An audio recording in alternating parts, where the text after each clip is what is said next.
Bueno, buenas noches para todos, gracias por estar aquí. Maestro, muchas gracias por sus palabras, me hizo emocionar.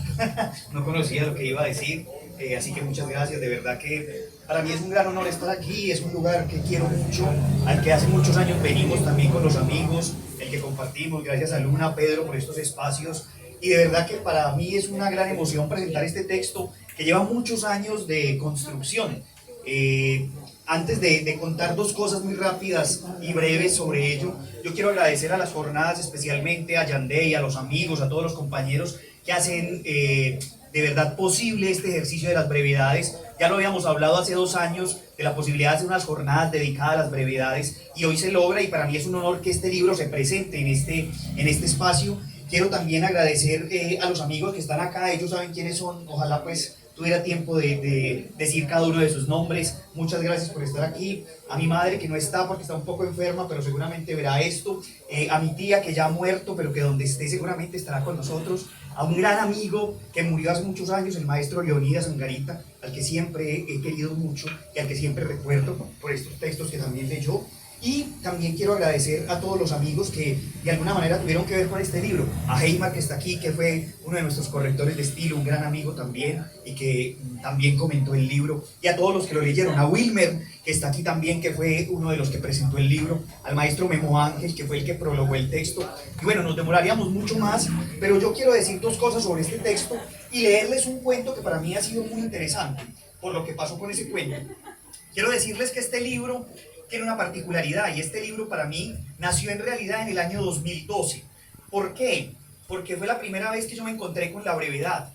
Resulta que yo vivía en Valencia, España, y allí hice un amigo al que todavía recuerdo mucho, un mexicano, que recuerdo porque una noche salimos a tomar unas cervezas y en una conversación que teníamos, él me invitó a hacer una lectura de Juan José Arreola. Yo nunca había leído una brevedad, nunca había leído a Juan José Arreola, no tenía ni idea quién era, y cuando ni siquiera me invita solamente a leerla, sino que me la recita, y me recita un cuento que se llama Cuento de Horror, y dice el cuento así: cuento de horror, la mujer que amé se ha convertido en un fantasma, yo soy el lugar de sus apariciones. Cuando yo escuché ese cuento por primera vez, para mí fue una cosa impresionante. Yo me quedé tan anonadado esa noche, un domingo, y al otro día que teníamos que ir a la universidad, nos fuimos en bicicleta, porque íbamos en bicicleta a la Universidad de Valencia en aquella época, y lo primero que hice antes de entrar a una reunión que tenía fue ir a la librería a buscar la obra de Arreola, y me compré el libro completo y me lo devoré en una semana porque estaba tan emocionado. Y para mí ese fue el primer momento de encuentro con la brevedad, y yo creo que desde ahí empezaron a surgir muchas cosas. Ayer hablé con un amigo algo, y eso es una cosa que me llama mucho la atención.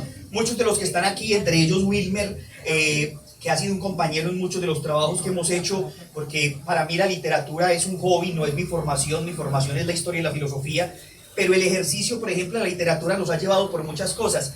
Pero hay algo muy curioso. Yo pensando ayer, hace muchos años venimos pensando en la brevedad. Junto con Wilmer y otros amigos escribimos un libro llamado 100 preguntas y respuestas para comprender el conflicto colombiano, que en realidad es eso. Son unas brevedades, son unas preguntas y unas respuestas breves para que la gente entienda qué significa, o para que entendamos, o para que tratemos de comprender qué significa el conflicto colombiano. Entonces eso me hizo pensar ayer que yo llevo casi 11 años dedicado a la brevedad y no me había dado cuenta, ¿cierto? Con ese libro de las 100 preguntas, con estos cuentos que se han venido gestando a lo largo de todo esto.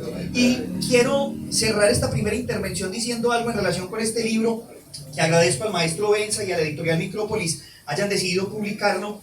Este libro en principio eran 70 cuentos, tanto es así que ayer hablé con el maestro Memo Ángel, que fue el que prologó el texto. Wilmer lo presenta, el maestro Memo Ángel lo prologa, y le dije: maestro, usted en el texto habla de 70 cuentos, le cuento que ya hay 83. Entonces me dijo: ¿por qué? Porque resulta que este texto durante la pandemia estaba listo, pero la pandemia me llevó a escribir otros textos. Por eso quienes adquieran el texto van a encontrar un apartado que se llama complemento literario, y ese complemento literario son los otros 13 textos que surgieron durante la pandemia, hasta 15 días antes de que el maestro ya conociera el texto final y su último cuento. Pero para cerrar esta intervención, quiero leer uno de esos cuentos que fue galardonado con el segundo puesto. Mañana hablaremos de eso. la Fundación contra el Cáncer de Piel en Colombia hizo un concurso de cuento corto. A mí me sorprendió mucho. Un amigo me mandó la convocatoria y me dijo, presentate, escribí un cuento corto sobre cáncer de piel. Y yo decía, ¿qué escribe uno sobre el cáncer de piel en un cuento corto? Muy difícil, ¿cierto? Y surgió una idea cualquier día, gracias a... El cuento tiene, pues, mi sobrinita aparece ahí como protagonista, pero más allá de eso, por una serie de cosas que estaba pensando en esos días, y surge este cuento que se los quiero leer y que obtuvo el segundo puesto en ese concurso. Se llama Cambio de piel. Mi padre le regaló un libro de animales a su nieta.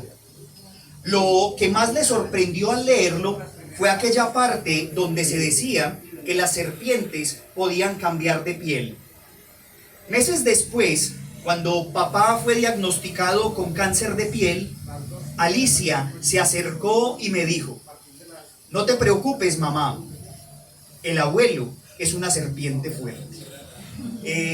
Estos y muchos otros textos, por ejemplo, creo yo que se han construido, como muy bien decía el maestro Benza en sus generosas palabras, a partir de muchas cosas: la cotidianidad, el hablar con una persona, el hecho de ver algo, el hecho de que surja una idea de en las conversaciones con los amigos que uno se lleva y que quienes siempre llevamos una libretica estamos ahí como pendientes de escribir, y que esto luego se convierte en mini cuentos, en cuentos cortos o en microrelatos o en microficciones, que ya pues el asunto de los nombres creo que se los dejaremos a los teóricos literarios.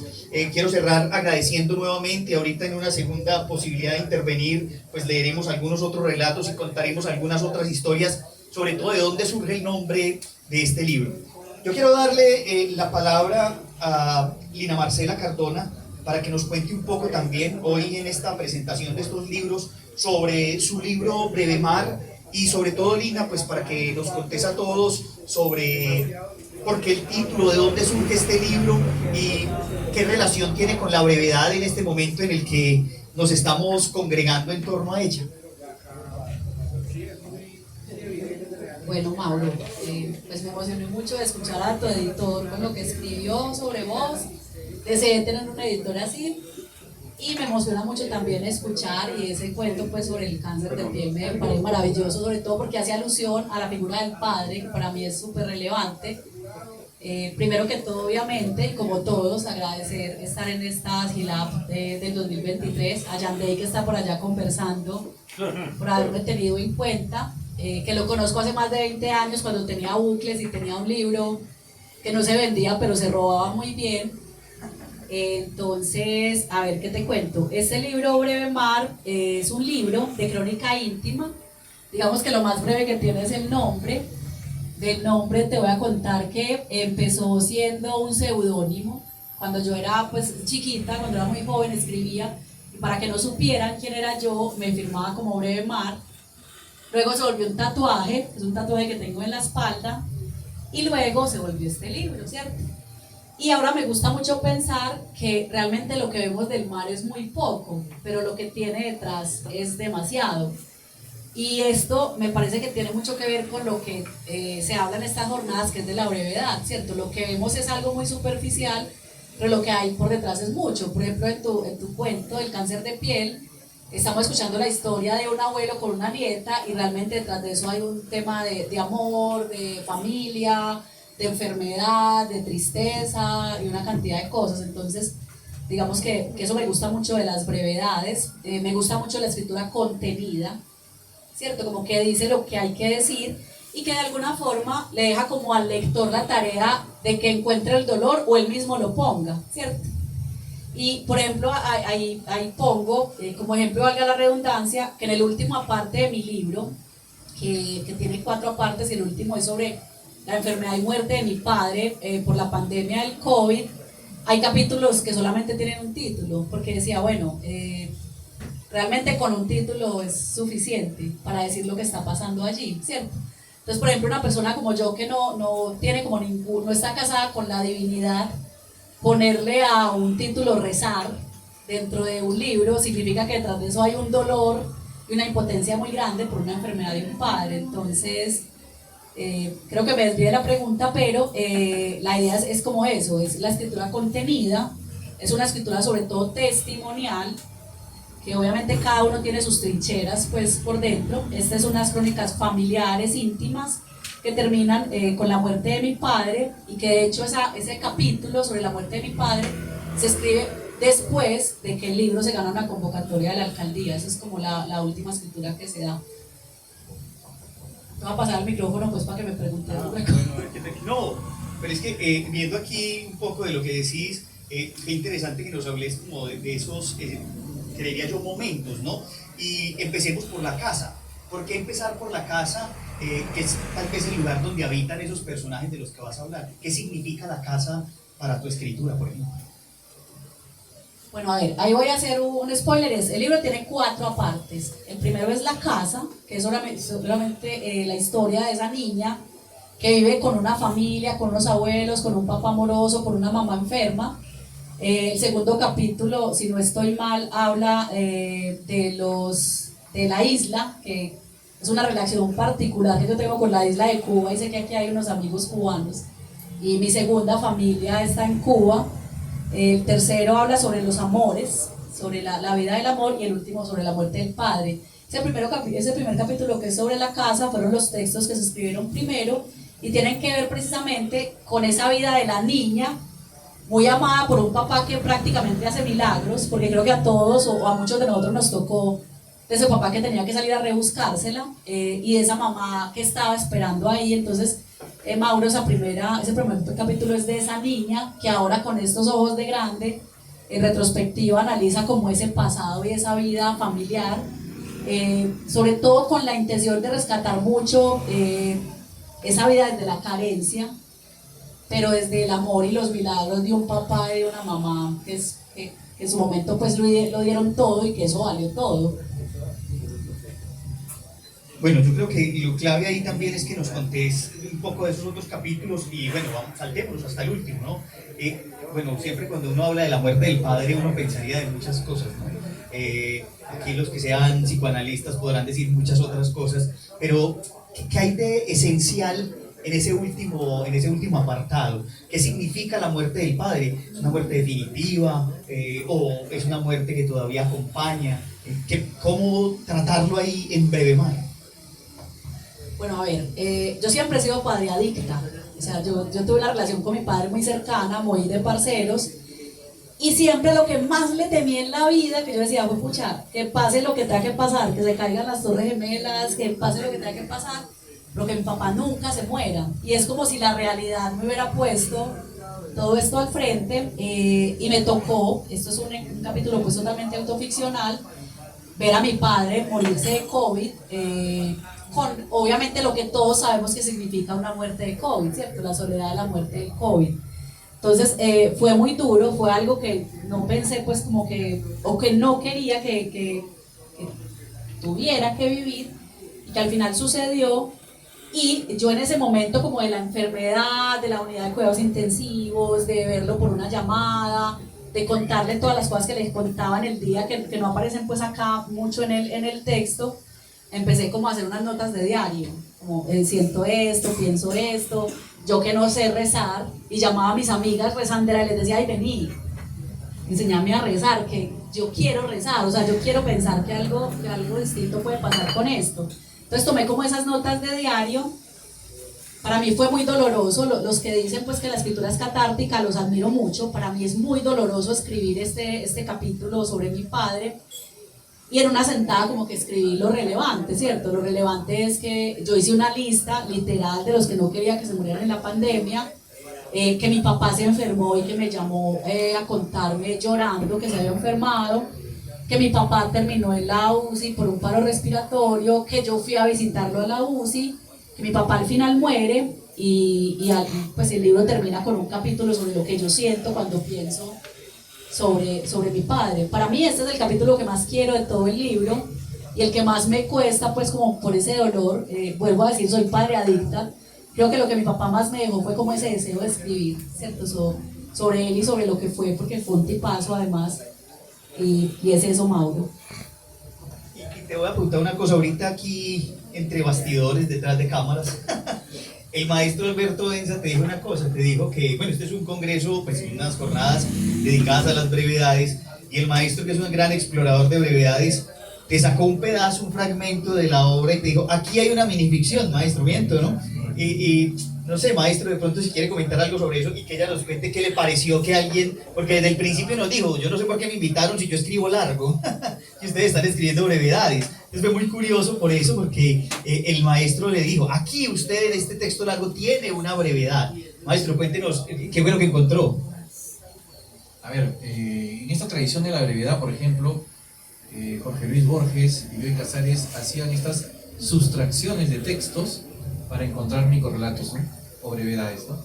A ver, yo encontré aquí uno donde dice, bueno, el texto es larguísimo, ¿no? Yo voy a hacer ahorita la función de editor, voy a hacer corrección de estilo y voy a mutilar todo esto y voy a dejar en 2 líneas. Nosotros, mi mamá ya no canta, va por mi casa con la escoba, arranca las hojas de las matas mientras me entrega un regaño por cada una de ellas. Perfecto, es un microrelato perfecto. Así que yo creo que nosotros vivimos estos momentos, estos instantes, y creo que por eso también le preguntaba a Lina Marcela cómo podía haber construido, hecho este libro testimonial sin poder contener, ¿no?, las lágrimas, ¿no?, porque es exponer tu vida en el papel, ¿no? Yo por eso le decía, a veces la realidad en nosotros supera cualquier ficción, y eso lo hemos vivido en cualquier sociedad. Eso quería preguntarte, ¿cómo hiciste, no? Me corchaste. Bueno, es difícil, ¿no? O sea, es difícil, y yo creo que me ayudó mucho la contención, ¿cierto? Yo no quería poner como tan palpable lo que estaba pasando, sino que, como decía ahorita, quería también que los lectores encontraran el color, lo pusieran, ¿cierto? Entonces, por ejemplo, voy a leer, Alberto, me voy a tomar esta libertad de contestarte la pregunta leyendo el momento 6 de este capítulo sobre mi padre, que se llama Los pies. En la sala de transición del hospital está mi padre, revestido por un saco negro, separado del mundo por una cremallera y por la muerte. Los difuntos cumplen este tránsito antes de dirigirse al eterno descanso. Mi tío y mi tía piden verlo y salen con una tristeza que se les escurre. Firmo documentos en un escritorio vecino. Escucho cómo el funcionario habla sobre mi muerto y los de otros. Me preguntan si deseo pasar a verlo. No dicen el nombre de mi padre, ahora es el cuerpo. Contesto que sí. Miento, sé que no lo veré. No quiero afear su recuerdo, el que tengo de risas y bailes, de cantaletas, de juegos, vivo. La cremallera se quedará cerrada. Entro en la pequeña habitación, está oscura. Me quedo quieta, no es miedo. Me encuentro sin saber qué hacer. Creo que me hace falta la reverencia adecuada o un drama que haga sentir a los de afuera que necesito consuelo. Mi papá está muerto, y toco sus pies por encima del saco, los que recuerdo iguales a los míos, pero los de él fallecieron. Es lo último que mis manos sienten de su cuerpo, de lo que queda de su presencia aquí, los pies que están tan rígidos, tan duros. Esa es mi respuesta. Contundente. Bueno, yo quiero aprovechar este momento antes de darle también la palabra al maestro Oscar Darío Ruiz, que nos acompaña aquí también para contar su libro. Yo quiero hablar también de 2 cositas de este texto y darle la palabra al maestro Benza, que fue pues el editor, y sobre todo para hablar de un cuento. Y quiero contar 2 cosas, siendo muy breve. La primera es por qué el libro se llama así. Hay una historia muy curiosa. El libro se llama Cuentos cortos para lectores con tiempo. Primero el libro se llamaba Cuentos cortos para lectores sin tiempo. Entonces un amigo que se llama Salomón Castañeda, un gran amigo, profesor de idiomas y de literatura, cuando lo leyó, me dijo, me gustaron mucho los cuentos y estuvimos hablando, pero me dijo, pero huevón, ¿por qué le vas a poner que los lectores sin tiempo? Es que ponerle sin es como si no le dieras valor a lo que tenés ahí, porque que lo lean trivialmente, que lo lean rápido, ¿qué quería decir eso? Y entonces, ¿qué le coloco? Entonces él me dijo, no, ponele con. porque estas brevedades requieren tiempo. Leer esas brevedades requieren tiempo. Entonces me llamó mucho la atención y cambié el título del libro, que originalmente era otro. Entonces, bueno, eso lo pone a pensar a uno, lo que hace una preposición, ¿no? El con o el sin cambian mucho. Y curiosamente veníamos en el automóvil hablando esta tarde con el profesor Mensa cuando fuimos a recogerlo al aeropuerto, y hablábamos de asuntos, de un proyecto sobre la cárcel y otras cosas, y le hablé yo que si recordaba que yo había escrito un cuento sobre algo, y le conté de dónde venía. Les voy a contar primero de dónde viene y después les digo por qué este cuento. Yo hace muchos años, una experiencia de vida que tuve, terminé por allá trabajando con una gente de pastoral social en la cárcel, y fui a Bellavista y tuve la oportunidad de estar aquí en la cárcel San Quintín haciendo un trabajo social con los presos. La primera vez que yo vine a la cárcel fue una cosa aterradora. La primera semana no dormí, vomité toda la semana, estaba enfermo de haber venido a la cárcel. De hecho, tengo un recuerdo muy curioso. Yo suelo usar mucho camisas manga larga, y esa vez fui con una camisa manga larga, y los que han ido a la prisión saben pues donde uno almuerza, los presos almuerzan en una cosa que se llama el bongo. ¿Sí? Nosotros estábamos pues con ellos, y la idea de la inmersión con los presos era estar pues no solamente hablar con el preso, bueno hermano, chao, hasta luego, no, era ir a sentarnos al bongo con los presos. Entonces yo llevaba mi platico y es que para la comida con la camisa manga larga, y me tiraron la comida de mala gana, tan, y pum, me volvieron, y desde arriba me gritaron, agarre eso bien, huevón. Entonces claro, yo me asusté mucho, pero era porque uno no estaba acostumbrado a eso. Los presos cogían el plato así con las dos manos y les tiraban la comida de una manera que se volvían nada, y era una cosa muy, muy inhumana. Cuento eso para decir que luego hablé con un preso, me tocó hablar con muchos, y hubo uno que nunca se me olvida, y es producto de este cuento. Él me decía, yo quiero ser el matón más famoso de Colombia, yo quiero ser el ladrón más famoso de Colombia. Decía, este no sabía que no conoció a Pablo Escobar, ¿o qué? Pero decirme eso para mí era muy llamativo, porque él decía, cuando yo salga aquí yo voy a ser el más famoso, yo voy a ser, como que quisiera batir un récord. Y eso a mí me llamó mucho la atención, y años después surgió este microcuento. Récord. Con el de ayer son 15 los muertos encontrados en el tren durante el último mes. Así titulaba la prensa nacional aquel domingo de invierno, y esto era lo que no paraba de releer Andrés, quien desde una celda de la penitenciaría local rogaba para que el asesino del tren fuera capturado antes de que cometiera un crimen más, pues de lograrlo, él perdería el récord que lo acreditaba como el mayor y único homicida en los trenes, con 16 asesinatos en un mes. Y justamente cuando él me traía al aeropuerto y conversábamos y me menciona ese texto, yo había analizado ese texto, y yo, parece mentira, pero de 2 o 3 líneas uno puede sacar 1000 conclusiones. Y yo estaba analizando ese texto, bueno, hace varios días, y dije, bueno, este es uno de los textos que me impresionó, uno de los textos que me llamó la atención, y lo empecé a analizar, ¿no? Esa es la magia del microrelato, hay una complicidad del lector. Nosotros completamos la historia, o la interpretamos de 1000 maneras, y el microrelato tiene una cosa espectacular. De acuerdo al ánimo de la persona, uno lo va a interpretar de distinta manera. Así que, acá pongo, este microrelato, titulado Récord, presenta una historia intrigante y perturbadora que gira en torno a temas de obsesión, competencia y un oscuro deseo de mantener una reputación macabra. La historia se centra en Andrés, un individuo encarcelado que sigue de cerca las noticias sobre una serie de asesinatos en un tren. El título del relato, Récord, juega un papel importante, ya que establece el tema central, la obsesión de Andrés por mantener su récord como el mayor y único homicida en trenes, con 16 asesinatos en un mes. El texto plantea cuestiones profundas sobre psicología del protagonista.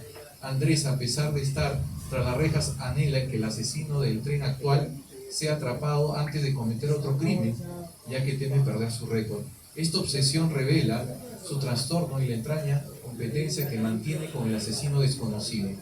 La historia juega con la percepción del lector, ya que Andrés, el recluso, se convierte en un personaje complejo que desea la detención de otro asesino, no por razones morales, sino por razones personales relacionadas con su propia macabra marca. El autor utiliza una narración concisa y directa para mantener la atención del lector y sorprenderlo al final. La elección de palabras es precisa y evoca una sensación de quietud. La historia resalta la idea de la búsqueda de reconocimiento y fama, incluso en los ámbitos más oscuros. Puede llevar a extremos aterradores. En resumen, Récord es un microrelato que explora la obsesión, la competencia y la búsqueda de la notoriedad de un contexto inusual y perturbador a través de la historia de Andrés, un autor que nos invita a reflexionar sobre la naturaleza humana y hasta dónde pueden llegar las personas en su búsqueda de reconocimiento, incluso cuando eso implica perpetuar actos de violencia. O sea, esa es la magia del microrelato. Si se dan cuenta, yo de un microrelato puedo hablar páginas y páginas y páginas y seguro que ustedes pueden interpretarlo de otra manera, ¿no? Lo pueden ver de otra forma, ¿no?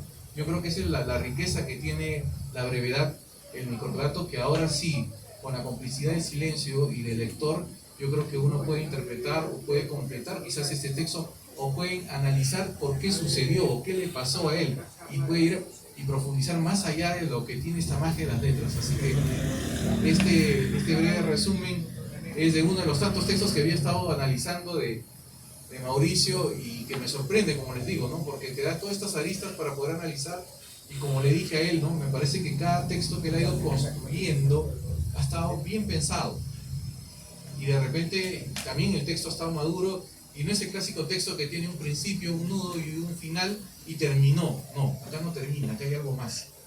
Así que felicidades, Mauricio.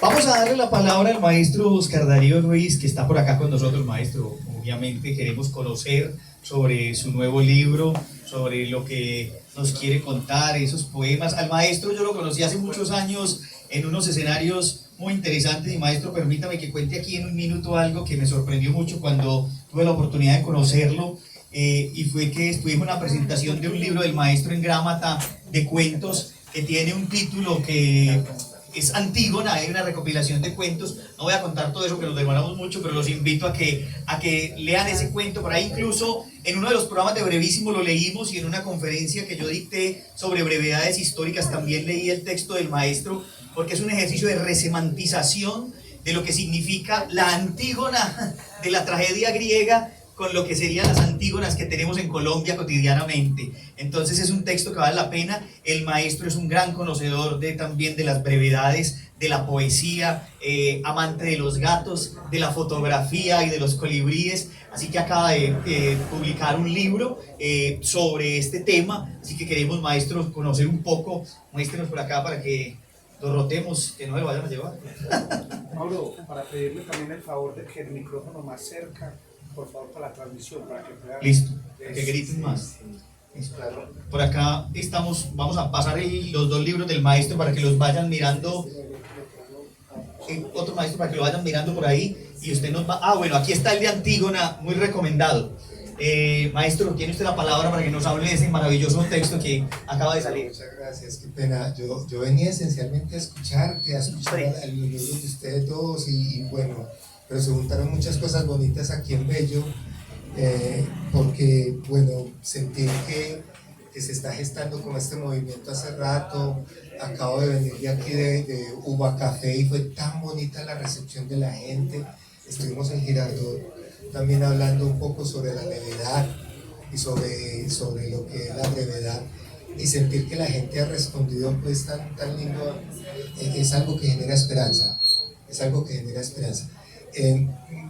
Muy poco, así muy poco, porque insisto, estaba allá y quería venir a escucharlos. La amiga tuya, la otra compañera que acá hace un libro también muy bonito, y tu trabajo, Mauro, además, porque me ha impresionado mucho no solo tu trabajo, sino el trabajo de difusión que haces y de investigación sobre este tema, sobre las brevedades.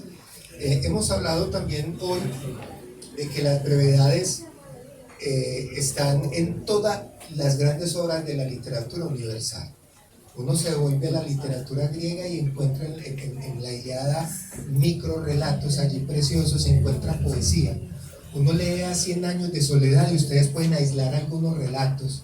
Hay una página muy linda que hablan de la abuela de Úrsula, y esa sola página es una historia preciosa.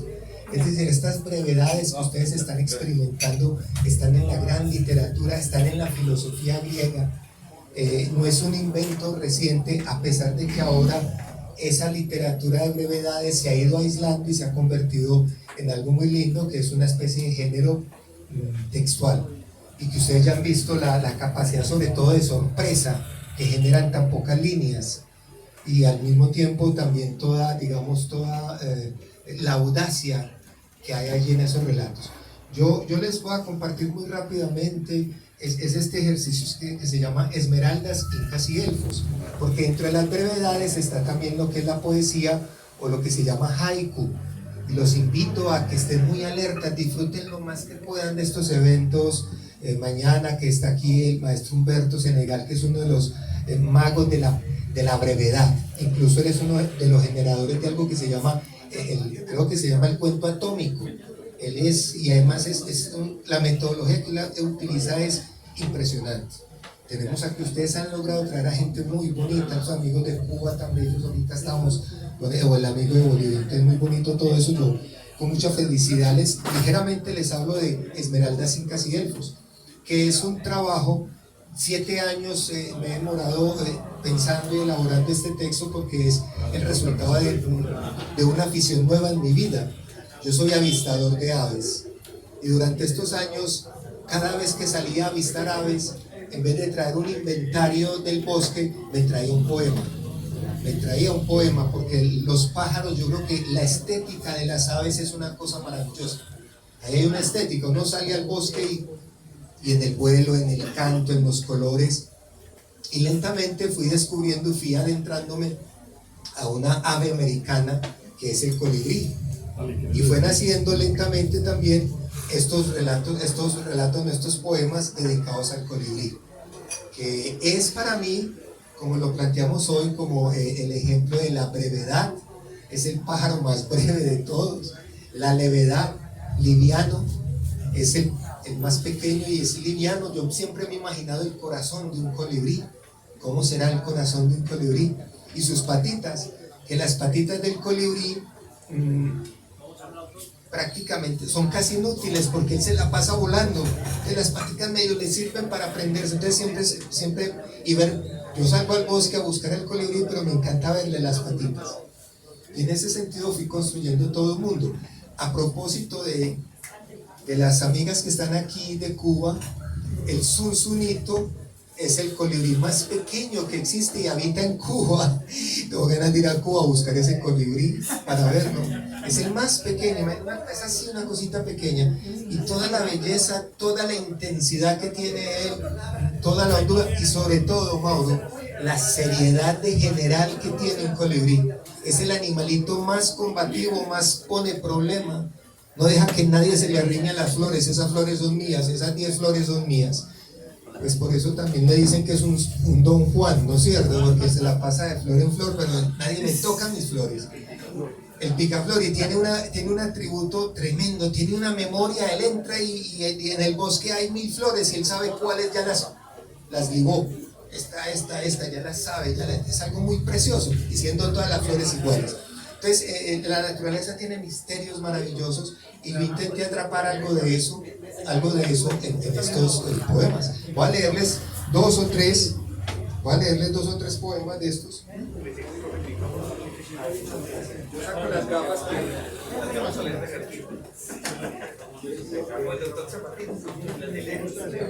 y espero que ustedes cada día se enamoren más de las aves. Colombia es el país que más aves tiene en el planeta Tierra, y Colombia es el país que menos avistadores de aves tiene. A Colombia llegan extranjeros a avistar aves y a disfrutar de las bellezas que nosotros tenemos, y no las sabemos disfrutar. Entonces, en gran medida, sí, las aves migratorias, en este momento hay más de 200 aves migratorias que acabaron de llegar. Vea, a propósito de eso, entonces leamos un poema dedicado a las aves migratorias, que aquí están poemas para las aves y poemas para los colibríes. Miren, yo me he soñado un país que prepare a los niños, a los jóvenes, para recibir las aves migratorias. Ellas vienen, empiezan a llegar aquí, van y picotean en nuestras ventanas, están aquí en nuestros árboles y no las vemos. Y lo más grave, muchas de ellas no regresan a Norteamérica, mueren en los ventanales, e incluso algunas personas las atrapan. Ahí hay algo muy bello. Voy a mostrarles este poema entonces, que es el que se llama Migratorias, y está dedicado, el poema está dedicado a la reinita amarilla, al turpial de Baltimore y al pibe occidental, 3 aves migratorias que están aquí en este momento cerquitica de ustedes. He visto pescadores pescando, sembradores sembrando, cazadores cazando. Crucerriscos y laderas, hondonadas y picos, estuarios y lagos. Un día por error me paré sobre la cola de un caimán. Mis plumas saben de soles y relámpagos. Y todo para venir a beber agua a tu jardín, para mirarte a través de tu ventana. Voy a leerles ya directamente entonces 2 poemas asociados al colibrí. Y estos 2, con esto cierro. Y para leerles el poema, que es una oración del colibrí. Si el colibrí escribiera oraciones, pues ¿cómo sería la oración del colibrí? ¿No es cierto? Este es poema 29. Prístino Señor de la luz, Padre de los colores, delicado hacedor de néctares y hormigas, te ofrezco la lengua de plata, el carmín de fuego de mi corazón, este collar de topacios, la esmeralda oculta entre las plumas, por las flores, por las benditas flores de cada día. Y este que es pequeñito, esta es una brevedad, Mauro, de las que tú has promocionado tanto. Se le escuchó a un colibrí: mientras hay una flor, hay esperanza.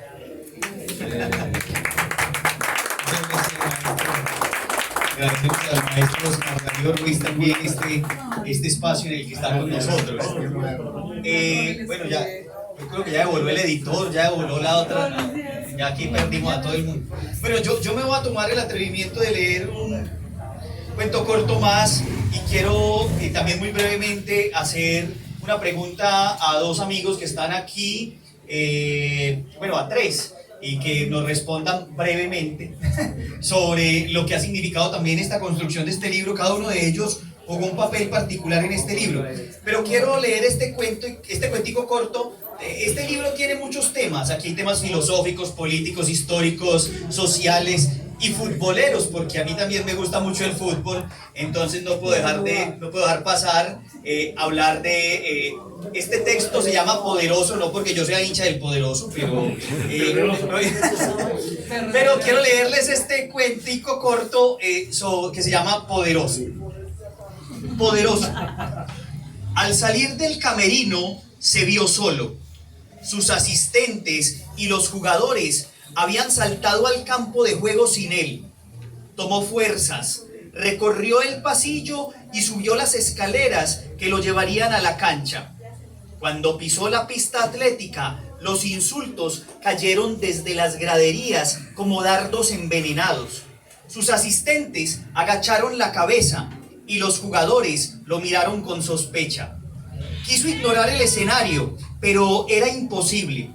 Fue en ese mismo momento cuando inocentemente llevó la mano derecha al bolsillo de su pantaloneta y apretó con todas sus fuerzas la única arma que poseía: un silbato. Este es un cuento futbolero dedicado al árbitro, como se dieron cuenta, pero entre muchos otros que hay ahí. Pero yo quiero aprovechar este espacio también en el que estamos presentando estos textos, y quisiera, ahora que tenemos aquí a Wilmer, que fue uno de los amigos que presentó el libro, a Heimar, que además de leerlo, corregirlo, ayudarme y regañarme, me ayudó también e hizo un comentario sobre el libro, y a Yasser, que lo tienen allí, que fue quien con él hicimos un ejercicio muy bonito.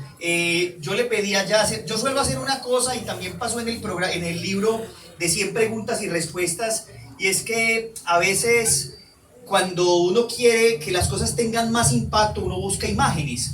En el libro de las 100 preguntas, yo me reuní con un amigo al que quiero mucho, Oscar, que lastimosamente no pudo venir hoy, y le dije: él es un artista, un gran grabador, pintor. A él no me gusta que le diga pintor, donde le hubiera hecho pintor aquí delante de todo el mundo, hubiera mandado una botella ya. Pero él fue muy bonito, porque cuando yo empecé a escribir ese texto con los amigos, yo lo llamé y le dije: mira, yo necesito que vos ilustres ese texto. Y me dijo, pero huevón, si yo no sé nada de historia. Y yo, mejor, porque cuando usted lea lo que hay ahí, yo necesito que usted grafique lo que usted piensa. Entonces algo así me pasó con Yasser, y yo quería que en este texto salieran unas fotografías.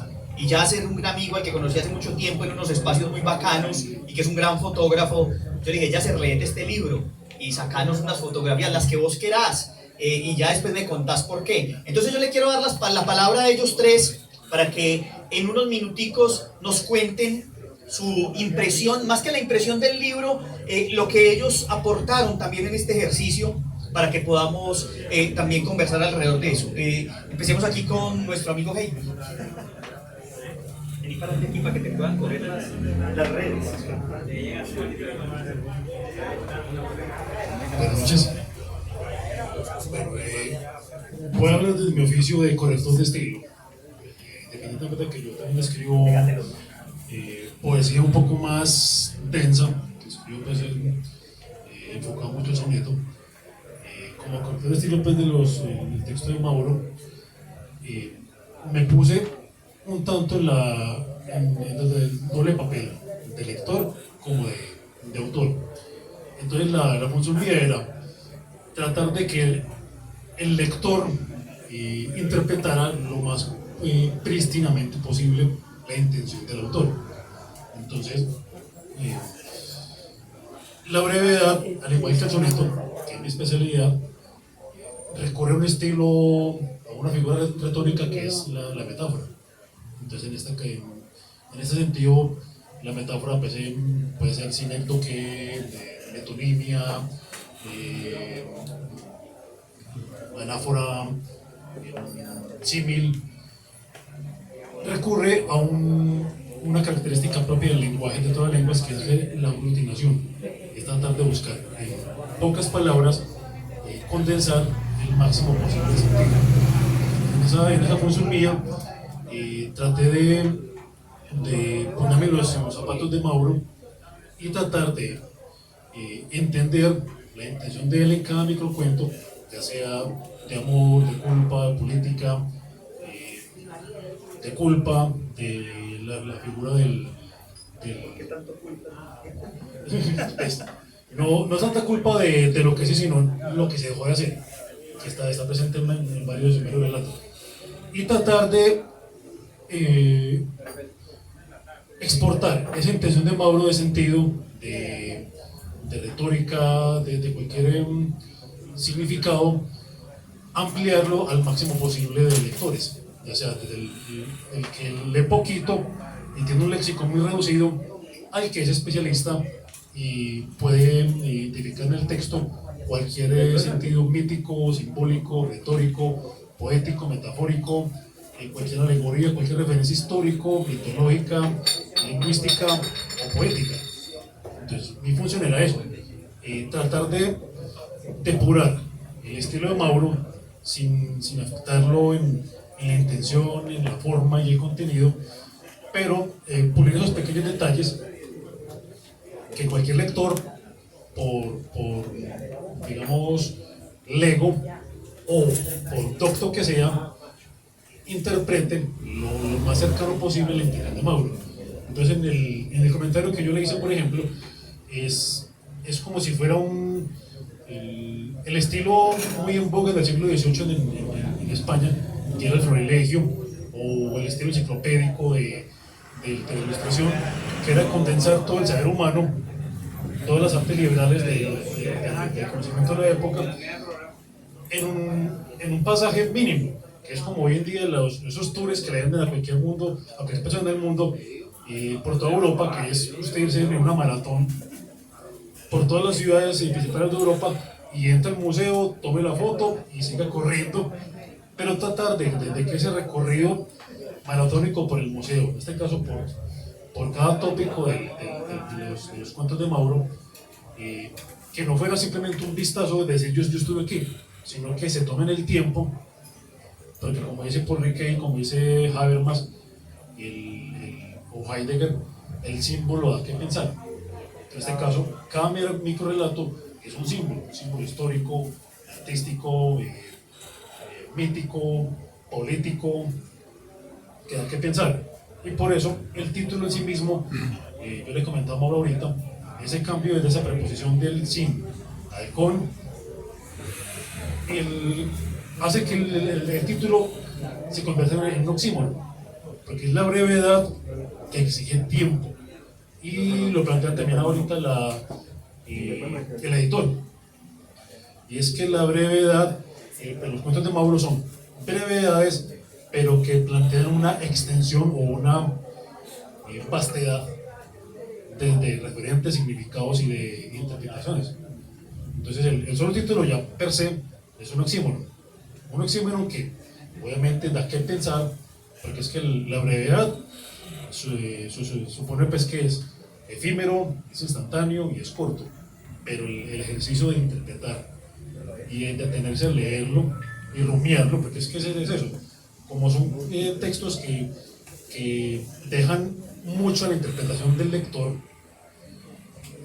Uno con solo leer un microrelato ya se queda el resto del día pensando qué pudo haber sido, qué significó esto, si yo hubiera cambiado esta palabra o este ignorar por otra cosa, qué pudo haber significado. Entonces, eso exige ese ejercicio de religarse en el texto, en el sentido religioso, exige tiempo y da mucho que pensar en una condensación, en una aglutinación de significados significantes, de ideas. Exige demasiado tiempo el lector para detenerse a pensar qué me quiso decir Mauro en cada microrelato. Y cada microrelato es una vastedad, como yo lo menciono en el texto, del resumen humano, del abstracto humano, que es aquello que es natural en mí, que es innato en mí como animal, pero que a medida que yo le voy agregando telas de significados, de palabras, de intenciones, lo convierto en cultura.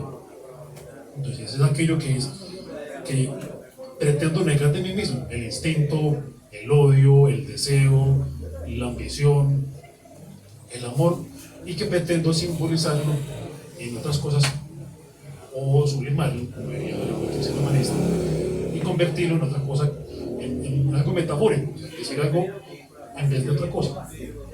Y eso es el ejercicio religioso de religarse en el texto, que exige, como dice el título, tiempo. Gracias. Gracias.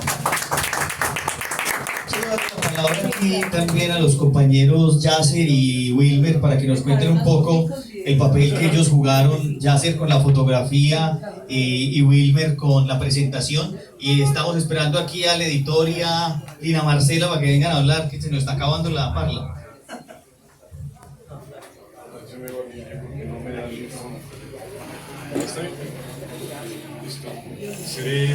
Seré breve en nuestra...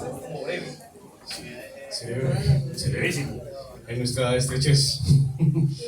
A ver, Mauricio me presentó el texto en la pandemia, ¿cierto?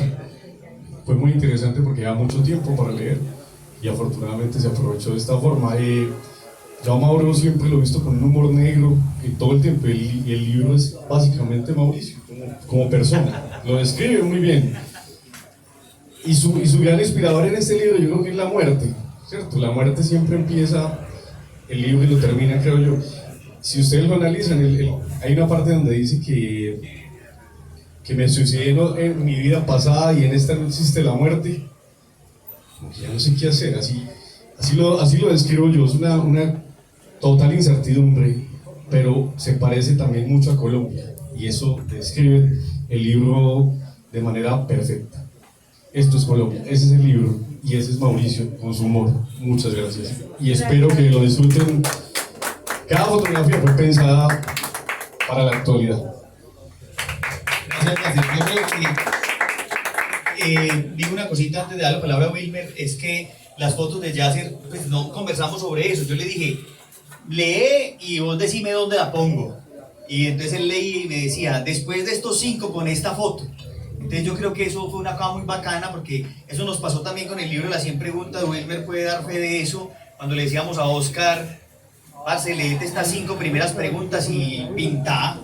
y él sacó unas cosas maravillosas. Los que han visto las imágenes de Oscar en el libro Las 100 preguntas, lo pone a uno a volar. Yo creo que Yasser, y gracias Yasser por haber aceptado, hermano, participar de este texto con tus fotografías, y yo creo que eso enriquece mucho el texto. Y Wilmer, que muy generosamente, como amigo de que hemos compartido muchos espacios y muchos escenarios, también muy generosamente decidió hacer una presentación del libro. Así que Wilmer, muchas gracias, hermano. Gracias, Mauricio. Un saludo muy especial para ustedes y felicitar a Mauricio por esta obra, a todas las personas que han participado en ella. Y como decía Gracián, lo bueno si breve, 2 veces bueno, así que también trataré de ser breve. Lo primero fue que esta revisión empezó en el año 2016. En esa misma época, Mauricio me motivó a escribir la obra 100 microcuentos para lecturas precoces, y yo no sé por qué la gente lo interpretaba como eyaculadores precoces, pero no tenía nada que ver. Y en esa medida, él me mandaba un cuento de él, yo le mandaba uno mío, nos dábamos muy duro, pero yo siempre aprendí de Mauricio una técnica que me encanta, que es esa mezcla de ironía con sarcasmo y a la vez con el carácter de lo inesperado.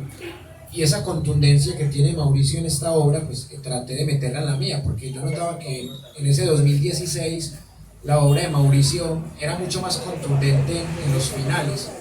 Y acá es muy importante también revisar técnicas como el haiku, en donde solamente hay 3 versos para decir muchas cosas, y por eso en la presentación que hago del libro yo toco 4 temas muy rápidos. Primero, que yo encuentro en la obra de Mauricio una paradoja, porque si bien, como decía el compañero, se habla mucho de la muerte, también se habla de la vida, porque la ley de la entropía es eso, que la vida solo tiene sentido por la muerte y la muerte solo tiene sentido por la vida.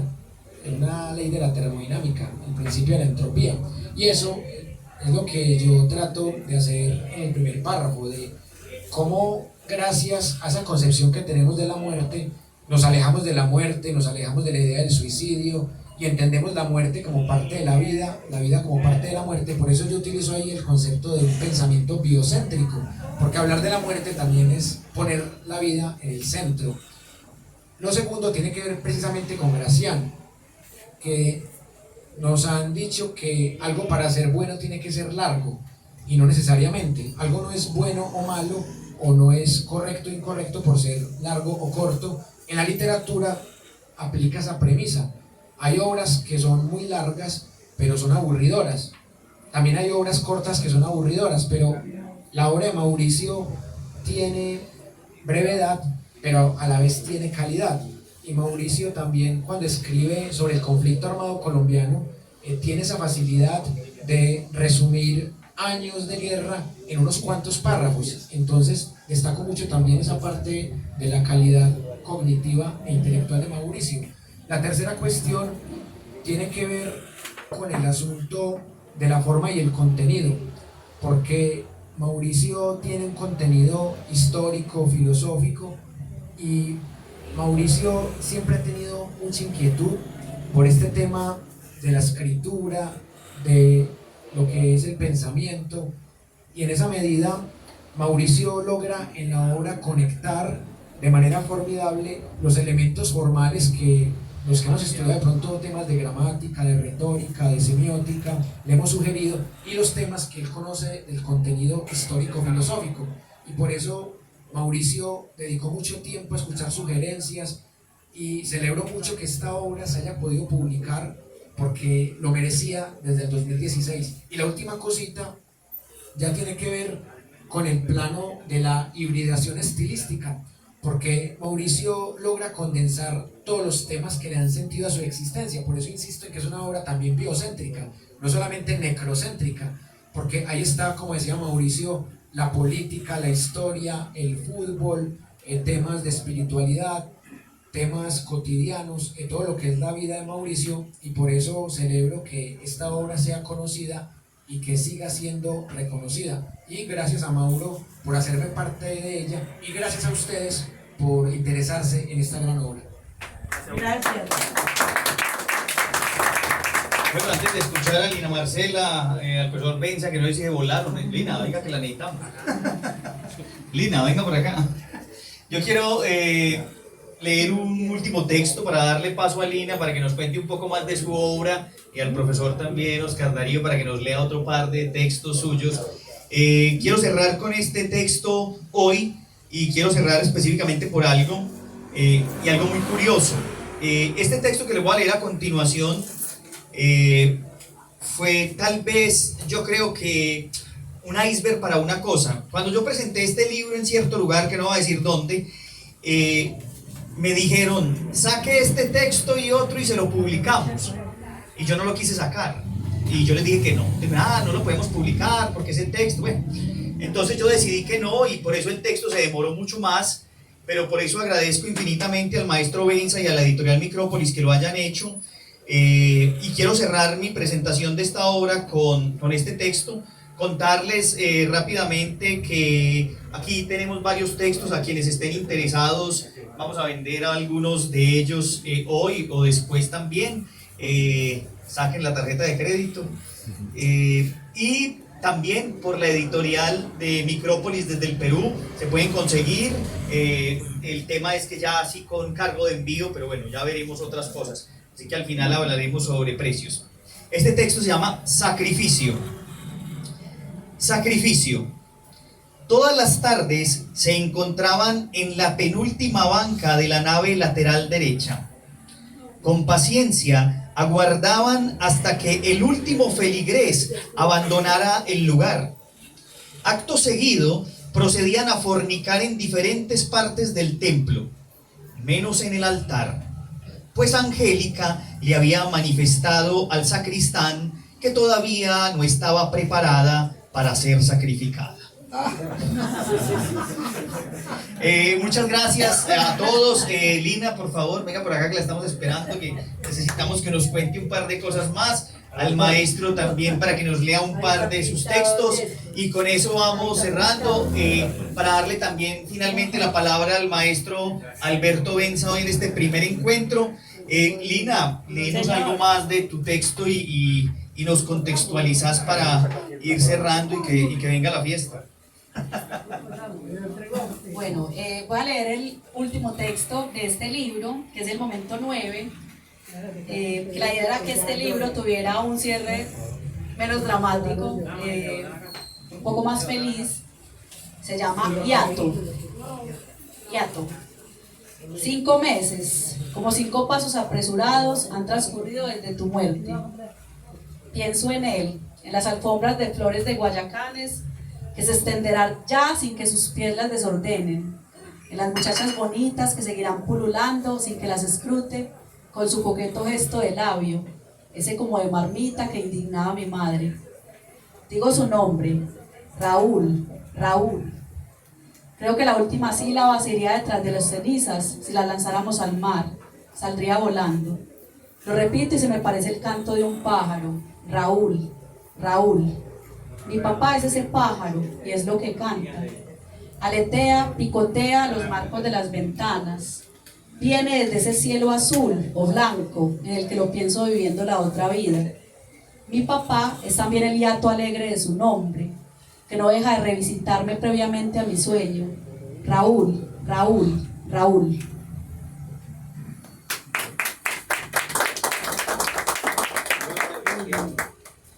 Maestro Oscar, te invito. Un parcito ahí para que nos deleite.